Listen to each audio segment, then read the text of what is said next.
TV.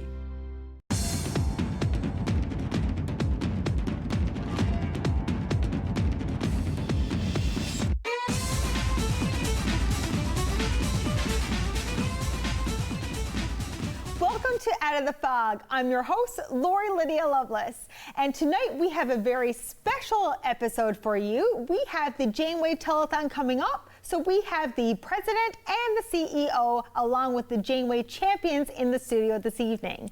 And we have CrossFit semifinalist Michael Ingram with us. It's going to be a good one. You won't want to miss it.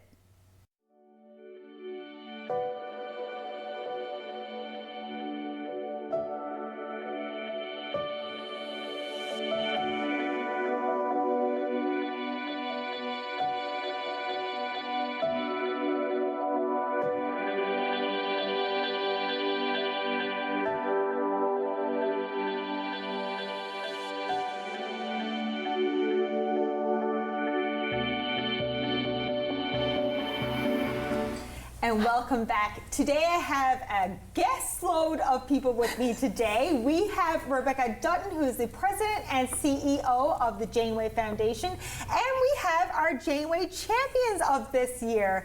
So welcome everyone. Hi. Great to be here. Yes. So Rebecca, tell us a little bit about yourself and your role within the Janeway Foundation. So I get the amazing honor of running the foundation that fundraises for the Janeway Children's Hospital here in Newfoundland, Labrador. And this is the 41st anniversary. It is. So tell us a little bit about what we can expect for this year's telethon. Well, we always try to put together a fun and engaging telethon. I've been watching it since I was a little girl. So people tune in to hear the stories of the amazing kids and families. They love to hear about the staff of the Janeway and what they do and how they help you guys, absolutely. And really get an inside peek as to what goes on at the Janeway. A lot of us know about the Janeway. It's probably the most well-known children's hospital in the country, to be honest, in our community. But they don't always know all the amazing things that happens inside and the care that's provided. So people love to tune in. We did a feedback survey not too long ago, and those patient stories and the stories of success and the stories of challenge and triumph, and then the stories of the amazing caregivers is what came through as the most important thing. And then so we try to showcase that as much as possible on the telethon. Wow. Yeah. And do you have a specific goal in mind for this year's telethon? So we haven't officially set a goal, but we'd love to get back to that pre-pandemic $3.5 million amount, because equipment is getting more and more expensive, just like everything else. We know that. But children's health equipment is pretty expensive. One of the things that's on the list that the Janeway requested this year is thoracotomy trays, just as an example. And we need adult thoracotomy trays and a neonatal thoracotomy tray, because we have kids that are Lyndon and Xander's size. We have kids that are premature, like Lyndon and Xander were. We'll hear about that in a minute. So tiny little babies, and we have medium-sized kids, and we have kids that are my size that show up at the Janeway. So an adult thoracotomy tray is $11,000. That was what they've told us. But a neonatal thoracotomy tray is $20,000. Has more equipment on it, more sizes, kind of more precision equipment. So a children's hospital needs a heck of a lot more stuff in order to treat the different size of baby, child, teenager that shows up at the hospital. So we're really hoping to be able to kind of get back to the pre-pandemic fundraising goals, because we need to really ramp this up, and the telethon is our biggest fundraiser of the year. It raises about half, or just over half, of what we need to raise every year to support our children's hospital. Wow. Yeah. And of course donations are a big impact on that. So tell us the importance of the donations that come in. Oh my goodness. So much of the equipment and the education and the research that's provided in our hospital is provided by donations from the community. Government support is incredible, and make sure that our staffing is there and the operations of the hospital happen, and the disposable equipment or the disposable materials are there for our children and our healthcare providers to use. But there's always a gap, just like everything. Charity exists because there's a gap in the community and a gap in the services that can be provided. So whether it's in healthcare or it's in homelessness or food security, there's a gap in the services that are available. And when the community comes together and they decide, you know what, we want better for our kids and we want better for our community, that's when people donate. And it's been an incredible, over the years, people have really come out and supported our children's hospital and supported kids like Lyndon and Xander. Wow, and what impact do donors have to the healthcare of our province's children? Oh my goodness. Well, kids like Lyndon and Xander are here today because of the equipment in our NICU and the equipment that kind of supports them as they grow. And so many children and so many adults. Every adult in this province was once a child, and a whole lot of us were helped by the Janeway, myself included, as children. So an awful lot of that equipment has supported the growth and development of children in our province. Excellent. And how has the care provided by the Janeway Hospital changed over the years? Goodness. Well, just like everything, any technology has evolved. We used to answer phones that were attached to the walls in our house. My 11-year-old son doesn't even understand what that looked like, and I'm sure you're probably in the same boat.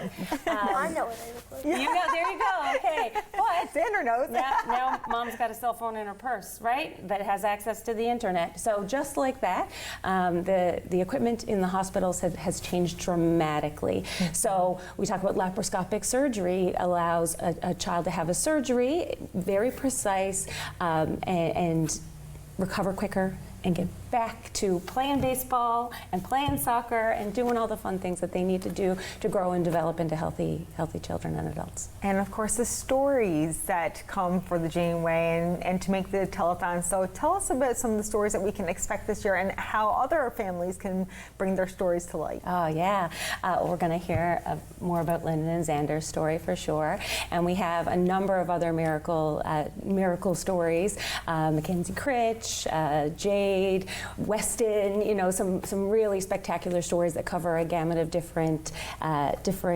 cases, different situations. We're going to hear a little bit more about some of the areas of care in our hospital, and anyone that wants to share their story, we always encourage people sharing their story on social media. We love to reshare them during telethon weekend.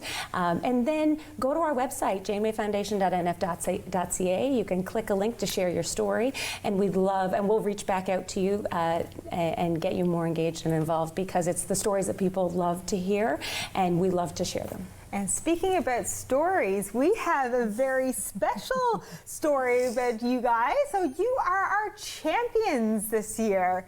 So how does that feel, Xander? Cool and nice. Nice, yeah. So you've been to the Janeway a lot now, haven't you? How old are you now? I'm 9, almost 10. You're 9, almost 10, and this is your brother. And you've been really involved with the Janeway telethons over the years as well. And Mom, so tell us a little bit your story as well. So Lyndon and Xander are surviving triplets. They had a brother, Billy, who passed away shortly after birth. They were born 3 months early. I delivered them at 25 weeks and 4 days. Oh, wow. Yeah, it was a very scary time. The NICU was our home away from home for 7 months after they were born. Lyndon got really sick after he was born. They were super tiny. Do you remember how much you weighed? Nope. No? Xander was 1 pound and 9 ounces. Oh, wow. And Lyndon was even smaller at 1 pound 4 ounces. Wow. It's hard to believe by how tall I am now. I was going to say, you're super tall, buddy. Wow. Yeah. You're growing. I compare them to a bottle of Gatorade. Wow. Yeah. Lyndon's exact weight was the same as a bottle of Gatorade. Wow. Yeah. So Lyndon was actually born the healthier of the 2 boys. He was doing so well until day 28. He got his bowels perforated and he became septic, and it was just a downhill roller coaster ride from that day forward. He developed a rare calcium deficiency because he wasn't able to have proper nutrition like Xander was able to. He had meningitis, he had fractured arms and legs. Every long bone in his body was broken, plus 3 compression breaks in his spine. What else did Lyndon have? He had an extreme case of jaundice. A normal bilirubin is 4, and Lyndon's was 400.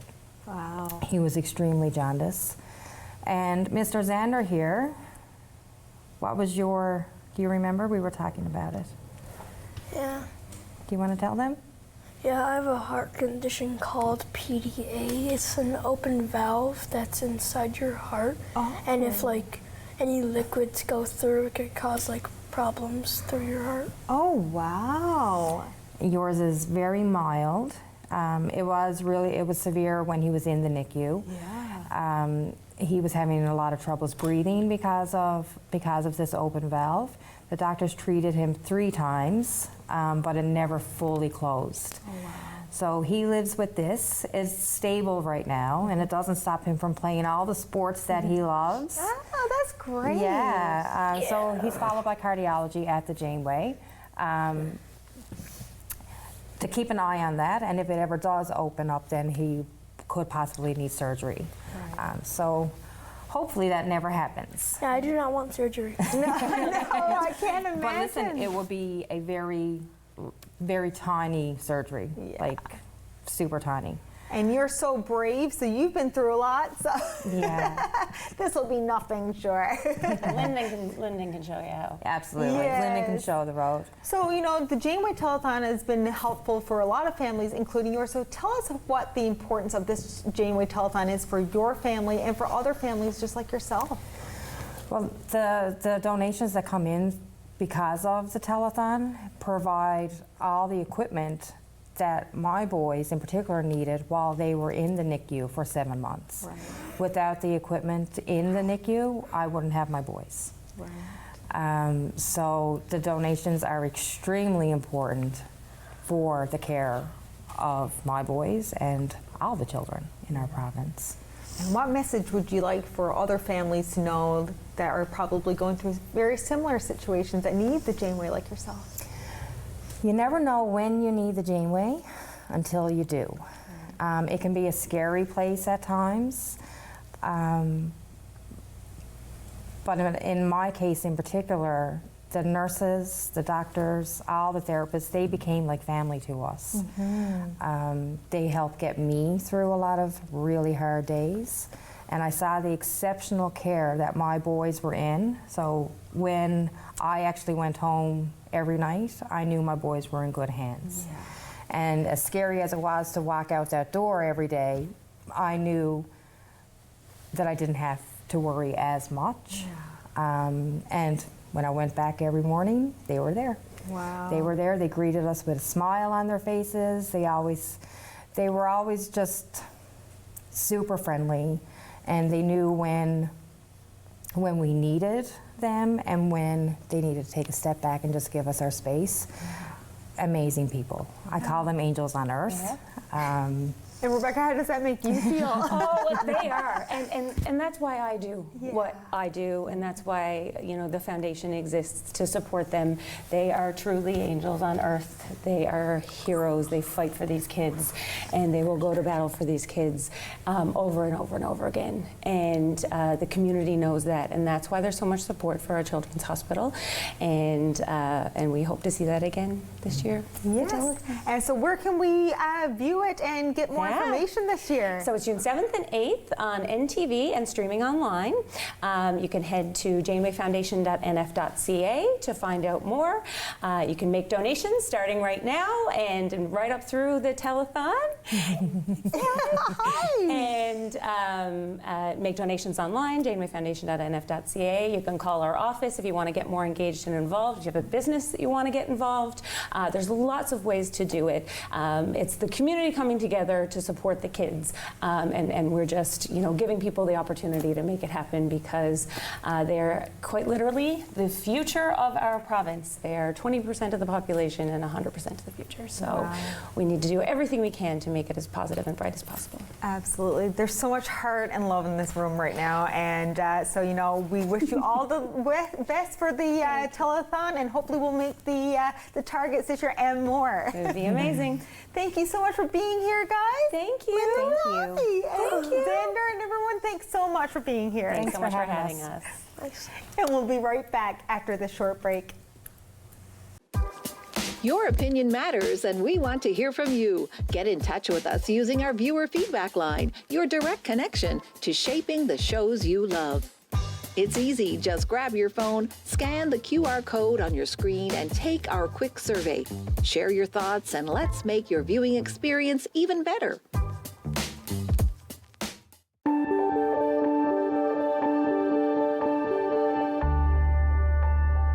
You're watching Rogers TV St. John's. And welcome back. Today I have with me CrossFit semifinalist Michael Ingram. So Michael, welcome to the show today. Yes, thank you for having me. Yes, and I gotta say, I really don't know what CrossFit is, and but I heard is crazy endurance and crazy fitness. So tell us a little bit about what CrossFit is. Yeah, so by definition, CrossFit is constantly varied functional movements performed at a high intensity. So that, I guess, like the straight to it CrossFit definition. To put it in simple terms, basically CrossFit is just a general functional fitness. You look at movements that incorporate multiple muscle groups, not just like isolation movements like the typical like bodybuilding scene or something like that. So a simple example would be a movement called the thruster. So a thruster is a squat into a press overhead. So you're looking at legs and arms all in the one movement. There's different types of CrossFit workouts, but general functional fitness, looking at getting fitter for life, is essentially what CrossFit is. Wow, so how does it feel to be a semi-finalist for the CrossFit? Yeah, no, it's great. Like, I'm really proud of my achievements. When I first started CrossFit back in 2019. Oh, wow, so you've been doing it for quite some time. Yeah, I played like a lot of sports growing up, like hockey, football, I swam, ran cross country, like pretty much anything I could do, I did. Yeah. But from the sports, I've had 6 concussions, so. Oh, wow, wow. Yeah. Injury from sport kind of took me away from being able to do that at a high level, so I found CrossFit. I was actually more so into like the bodybuilding style training, and then I seen a Netflix movie, actually, The Fittest on Earth is what it was called. Okay. So I watched that, and obviously all the CrossFit athletes are very fit looking, so that really caught my eye right away. And I was actually driving back and forth from Clarenville just to do the CrossFit classes at the gym I'm currently coaching at as well. Oh, wow. So yeah, started that in 2019, moved to St. John's to go to university, and then really started like competing and traveling for CrossFit in 2022. Wow. But in 2022, I actually wrote down notes in my phone, like goals I had or whatever. One of which was semifinals by 2025. So I actually wrote that back then. You made that goal. I did, yes, yeah. And there's a community board at CrossFit 7 as well. For like any members to write down specific goals they have or whatever. So I also wrote down that on the board at the gym as well, to see it like on the wall, and then I finally get to put that little check mark next to it, which is really nice. That's nice. Yeah. I also have CrossFit Games 2027, so I'm hoping that if I can stay on track in 2 years, I'll hopefully be able to make that goal as well. So I looked it up and I was like, this is so crazy, the things that you have to do and the fitness and all the competition. So, what is training like for that? And do you have like a specific diet? How does that work? Yes, so training is definitely a lot. Yes. That's for sure. I'm currently in school now, so a typical day in my life, I'll get up around 5:30, 6 o'clock most mornings. I'll go to the gym, train for about 2 hours. Typically it's like strength conditioning, all that fun stuff. I'll go to class, I'll leave class, come back to the gym, train for another about 2 hours or so.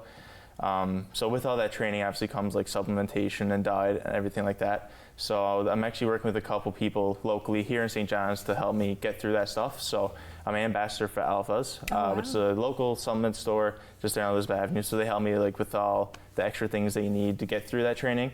And I also work with Jared Burry. So he's a nutritionist here in St. John's, and he works with like all types of people. So it's not just like athletes or anything like that. Like anyone who wants to dial in their nutrition or even take on some training with him, they can do that as well.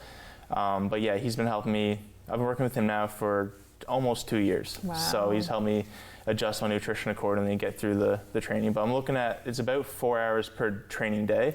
It's 5 days a week total, and then Thursdays I'll typically do like an active recovery swim or something like that. And Sundays is a full rest day, trying to take care of the body a little bit. So it's a lot for sure. Yeah, and it's been 10 years since Newfoundlander have qualified for the same role. So like, how does it feel for you to represent Newfoundland in such a way? Yeah, no, it's an amazing feeling. I'm really happy I can represent the province on such like a global scale. So CrossFit's like been around for a very long time. So I think the first CrossFit Games was actually 2007. Oh wow! And James Fitzgerald, a Newfoundlander, actually won the first games. Since then, Chris Pope is another male athlete that's managed to get to that next level. But like you said, it was a very long time ago. I believe it might have been 2017 since someone's qualified for such a high level of competition. So I'm really happy that I can, in present day, qualify for semifinals and have my name on that leaderboard and represent Newfoundland on that global scale. I'm really looking forward to bringing a bit of a competitive sense of community. Community here on a CrossFit level is amazing. And I'm really looking forward to bringing that sense of a competition to Newfoundland and be able to do it here locally, which is great as well. Yeah, and speaking about that, so what is the CrossFit scene here in Newfoundland? Is it on the rise, or is it? It's amazing. There's 3 CrossFit gyms here in St. John's. So you have CrossFit Grogar, CrossFit 709, which I train and coach at as well, and CrossFit Islander Athletics. There's also a CrossFit gym in Gander, so they have CrossFit YQX. And there's actually one in Corner Brook as well. I don't believe they're affiliated with CrossFit per se, but they are Heavy Timber Fitness is their brand. So there's CrossFit gyms from coast to coast here in Newfoundland, which is amazing to see. And the community here is top notch as well. So there actually is like a local competition. We have the Rock Games, which is at Islander Athletics. They host that every year. It's amazing. The downside to the community here in Newfoundland is that like we're not really well known across Canada. Like you go to Ontario, and if I travel and tell them, oh, like I do CrossFit Newfoundland, they're like shocked that somebody from Newfoundland's there, which I'm really trying to like push and get more people know, like, okay, like we do have a great CrossFit community here in Newfoundland. I want people to know that as well. So I'm really looking forward to being able to showcase that through the semifinals as well. So what are you most excited or probably even nervous about for the semifinals? I gotta say, I'm most excited to, like we've already talked about, like represent Newfoundland and show people like fit people live in Newfoundland. Like we're here, we're still getting after it like everybody else. There's actually going to be a pretty big community event at Islander Athletics. So May 1st to 4th is the semifinals weekend for myself. The plan is like people want to come do the workouts themselves, try it. Maybe they reduce the weight or whatever, but still come and have a sweat on, have fun. It's great. You can also swing by and watch me throw down if you wish as well. I believe Alpha's may be doing like a booth or something there, so if you want to try any of their supplements, that's the plan for that. So really embracing like the community spirit at Islander. So I'm most excited just to show people like what Newfoundlanders can do. Nerves-wise, I don't know what the workouts are quite yet, so I believe we'll find those out probably a day or 2 days prior to doing the workouts. So just the general nerves behind, okay, like what am I about to put myself through? Yeah, but no, it should be good. Yeah. So what words of encouragement or even advice would you give to someone that's considering doing CrossFit? Typically, like what you hear for people who haven't started CrossFit or like they're thinking about it is, oh, I'm not fit enough to do CrossFit. But that's the whole point of CrossFit is to get you fitter. Like everyone has a starting point. Like I know for myself when I first started like my journey through fitness, I couldn't do a pull-up. I could barely do push-ups. Like I definitely wasn't like fit per se. But everyone has a starting point. Like just come in, show up. Like your first class is free at CrossFit 709. So if you want to swing by, I coach Saturday mornings myself. So you want to come and just even chat and see what a class is about. I'd be more than happy to, or any of the coaches would be happy to just have that general chat. But you just start. Like you don't need to be fit per se, or you don't need to have like a sub 20-minute 5K to be able to do CrossFit. You don't need to be like, there's no like standard of starting. Just come in, start, move well, move your body, get a sweat on, have fun. That's what it's all about. Yeah. So when you're not training and doing crazy things like this, which is great, what are some other things that you're doing? Yeah, so I'm currently doing education at Memorial University. So I'll be done so I'll be done that in August. Right now I'm going to be enrolled in 6 courses all summer long. So if I'm not at the gym, chances are you'll see me around on campus studying away.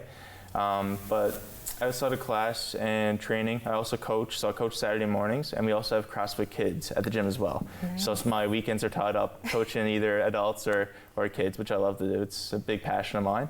But yeah, outside of that, just in school, trying to finish up my degree, education degree, which is exciting. That is very exciting. Yeah. So where can people, follow your journey and cheer you on?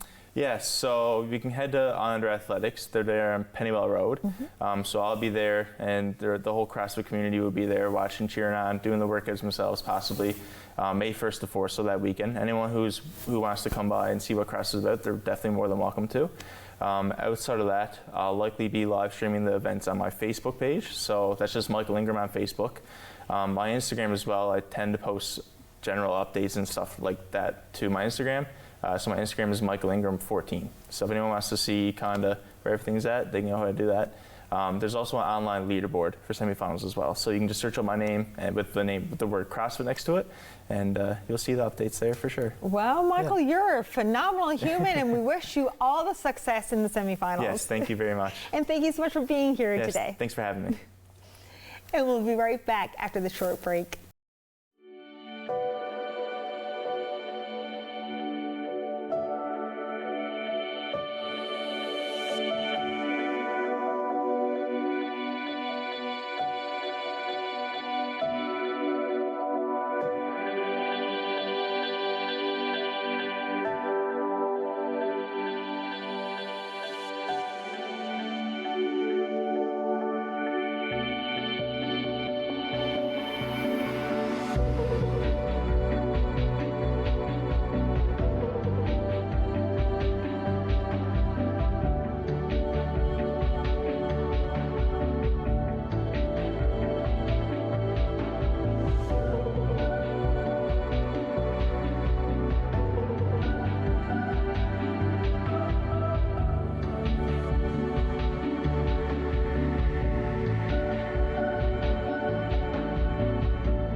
Thanks for tuning in to tonight's episode. We want to thank our guests for coming in. We have our Janeway champions, so don't forget to check them out on the Janeway Telethon coming up the first week of June, and donate whenever you can.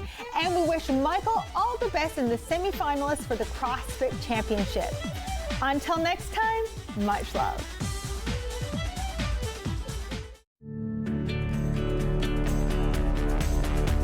This program is brought to you by Rogers Xfinity, connecting you to more of what you love.